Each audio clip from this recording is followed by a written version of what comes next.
ખંભાત દુષ્કર્મ કેસમાં હવે મોટી અપડેટ સામે આવી છે। પરિણીતાને પ્રેમજાળમાં ફસાવી બ્લેકમેલ અને દુષ્કર્મના આરોપમાં ભાજપ તાલુકા યુવા મોરચાના કારોબારી સભ્ય વિજય ચૌહાણ સહિત 2 આરોપીઓ ઝડપાયા છે। કિરણ જાદવની પણ ધરપકડ કરવામાં આવી છે।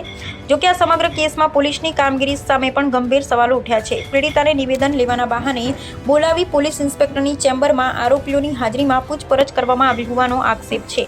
ત્યારબાદ લગભગ 9 કલાકની પૂછપરછ બાદ એફઆઈઆર નોંધાતા પોલીસની કામગીરી ચર્ચામાં આવી છે। સમગ્ર મામલે આરોપો અને પોલીસ કાર્યવાહી અંગે તપાસનો દોર ચાલી રહ્યો છે। ખંભાત દુષ્કર્મ કેસમાં 2 આરોપી ઝડપાયા।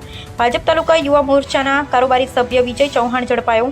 આરોપી કિરણ જાદવની પણ ધરપકડ। પરિણીતાને પ્રેમજાળમાં ફસાવ્યાનો આરોપ। વાંધાજનક ખોટા વિડીયો બનાવી બ્લેકમેલનો આરોપ। વિડીયો વાયરલ કરવાની ધમકી આપી દુષ્કર્મનો આરોપ। વારંવાર દુષ્કર્મ આચર્યાની ફરિયાદ। સમગ્ર કેસમાં 2 આરોપીઓ સામે ગુનો નોંધાયો।